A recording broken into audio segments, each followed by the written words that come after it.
I'd ask my dad if he'd be okay kind of talking about the topic of divorce and being a divorced dad and kind of navigating all of those challenges and, still doing everything you can do and should be doing to maintain relationship with your children through that. And I know that there's probably a lot of dads out there in that boat. Personally here on this podcast, we have friends, mutual friends even, that are in that boat right now.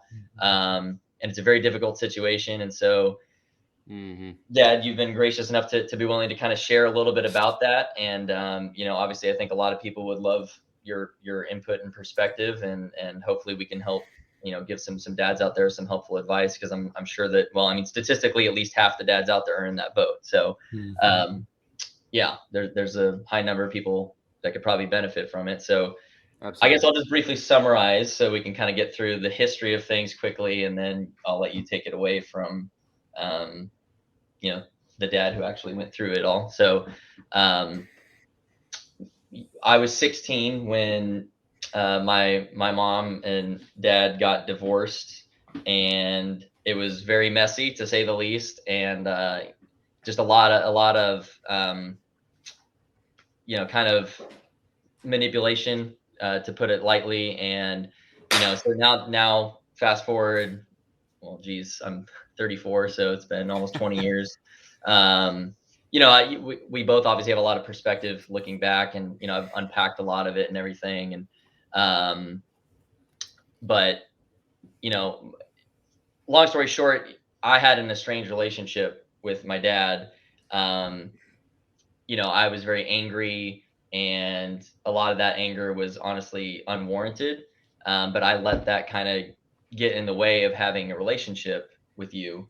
And here I am on the other end of it, and thankfully we've rekindled our relationship. And you are one of my heroes, and I love you very much. And this is for me as awesome that I'm doing my dad podcast, and I get to do it with my dad.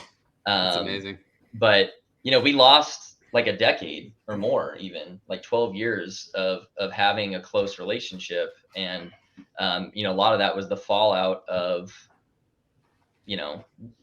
you didn't deserve that, and in hindsight, I didn't deserve that either, right? And so there's a lot of pain there when you look back and realize that you lost, what could have been a lot of really good memories. And so we're going to make up for it moving forward, obviously going to hockey games and stuff. But that's kind of the situation at a high level. And to just not get into all the details, that's kind of my perspective on it. So I'll turn it over to you. And just, I can only imagine the immense challenge and frustration and pain that you felt, being essentially unfairly estranged from all three of your kids.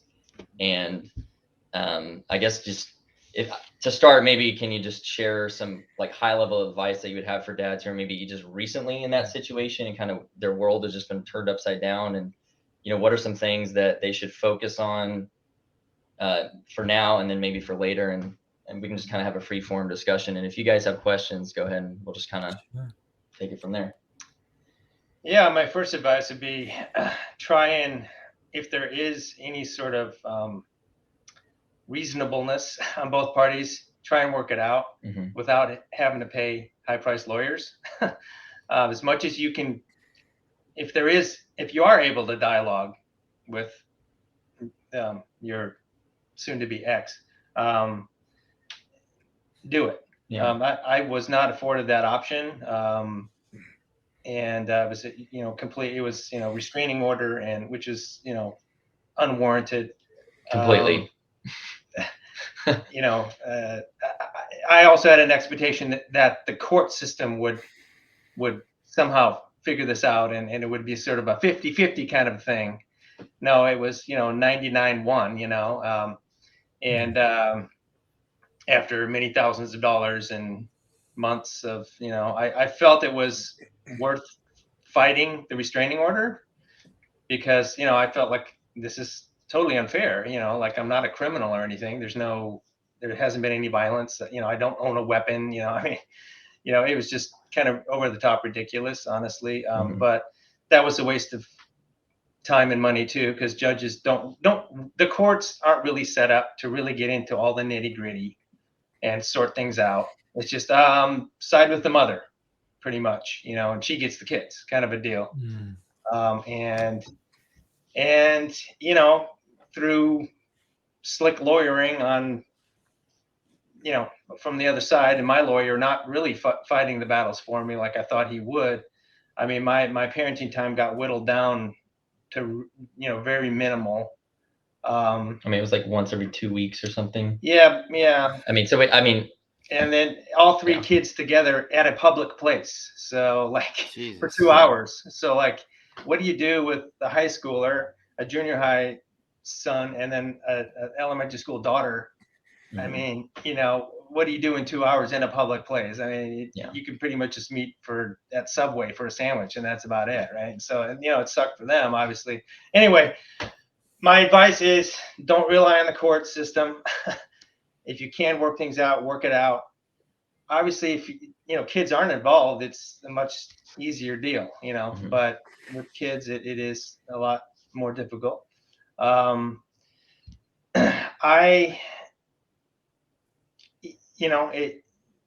the things I think I did well, as painful as it was, I didn't talk badly about their mother in front of them when I had them for that 2 hours. Mhm. It was just about me spending time with them. It wasn't about me being bitter, me trying to plant seeds to turn them against their mother or anything Yeah. like that. On the contrary, I always encourage them to have a good relationship with their mother, especially the youngest, George's sister. She had her run in with her mom and towards the end of high school, and she did kind of seek me out at that point. And like I hadn't really talked to her for 2 years because my parenting time had got interfered with continually. But I still encouraged her. It's like I understand that your mother's difficult. That's why I'm not married to her anymore. But you still need to try and have a good relationship with her. Mhm. That's best for you now and long term. To have a good relationship with both of us. I encouraged that. I didn't try and turn her against her mother. Now that I was the one that she wanted to be near, closer to. And I guess the other thing too is I didn't when I did get some individual time with each of the kids, I didn't try and pump them for information about their siblings or anything else. I kept it one-on-one. This is our time, not try and feel like they were messengers in any way Right. of trying to, well, tell your mom this or tell whatever. Right. It was just, so, I guess that would be my advice.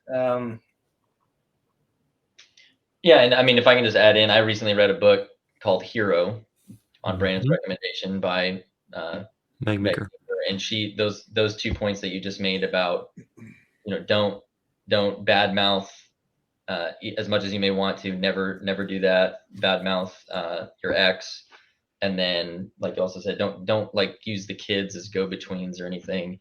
And I mean, she's helped thousands and thousands of people who've been through that scenario, and in the scenarios where that happens, the kids are the ones who lose ultimately in the end. The Absolutely. hardest. I think that's what you have to. Yeah. That's the main overall thing is you have to think what's best for the child, not for you.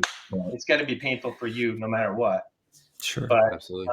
and I just had to come to the realization, and it was different for all three of the kids. I mean, George reacted in anger initially. He wrote me a 3-page letter, and it was pretty hard hitting. I It was wish I tough. could rip It was that tough. up. Well, I didn't save it. Yeah. I know. Okay. You're just acting out of emotion. You're put in a position. I was like 18 when I You're wrote a it. teenager. I Yeah. think it was 16. It was Okay. Yeah. so, and his brother, he always. I always sensed that he wanted to have a relationship with me. His mother made it very difficult, and I think guilt tripped him for wanting to spend time with me. But I appreciate the fact that I didn't get that anger from him. I got that, Dad, I want to have a relationship with you. And but with George's sister, the youngest, I mean, there were two-year periods early on, in like junior high, and then actually later, where I didn't see her at all. There was no communication for 2 years, and and I guess I just realized at that time, I just have to trust God in this. My model from the Luke 15 in the Bible, of the prodigal son. It broke the father's heart, but he let the son go. The son is essentially saying, "Dad, you're dead to me. Give me my inheritance. I'm out of here." Mhm. And he, squandered it all away, and it seems like in a very short time, and hit bottom, right? And said, even the servants in my father's house live better than this. I'm going to humble myself, go back. Had this big long speech prepared, right? And but it said that the father was looking for him, and saw him coming a long ways off, and ran to him to meet him, embraced him, restored him fully as a son. Didn't hash over, why did you do that? Mhm. Do you have to earn my trust again? No, it's like fully restored. You were dead, now you're alive, and let's enjoy this and move forward. And I held on to that, and that was just the way. I just was convinced that this is the way it's got to be and will be. And you get a lot of people telling you, oh, just hang in there, just have faith, and things will work out. That they'll know. And it's like, oh, I know that's really easy for you to say. Well, you know what? They were right. I think time just I think time alone doesn't heal things, but doing the right thing over time Mhm. does. Actions Yeah, heal things. yeah. And so I actually had that moment. She reached out to me. Um, I was remarried. Had moved from Beaverton, Portland side to Vancouver, and she had had some emotional things, and I think there was some manipulation too from her mother when she had the baby. And My sister had a child. Her son is about the same age as my daughter. Sure, for context. anyway, and so when that happened, I think there was just a lot of emotions going on, and her mom turned her against me somehow in that scenario too. And but after a couple of years, she did seek me out, and so she did come over to my place, and I was out on my front doorstep looking for her coming down the road, because I wanted to go run to her. I don't know. To me, that I've held on to that, and I still get choked up every time I read that in Luke 15. But that's God. That's a picture of God's love, obviously, for us, and um, And a dad's love. and it does, yeah. But He's our heavenly Father. That's how Jesus told us to pray, our Father who art in heaven. And so that is, that's got to be our what we model our love off, and it's a giving love. It's not a selfish love. It's a what's best for you, not what I want kind of love. And so yeah, and I do believe that. So yeah, I was convinced this, especially with Janessa, that this could take 20 years. I was resigned to that, but I wasn't going to give up on that. And it took 2 years, so I'll take that. Over 20 years. Yeah, that's so much better. Yeah. So It's God definitely was in it. I mean, it was a struggle, the biggest struggle of my life, the most painful thing emotionally. Financially, it took its toll too. Absolutely. And but God saw me through it. He kept me healthy to be able to do my manual labor job through that, my window cleaning business, and provided, and through my music career as well. And I do believe that my parents' fervent prayers for me, saw me through that as well. And so, yeah, I mean, without that support, I mean, and that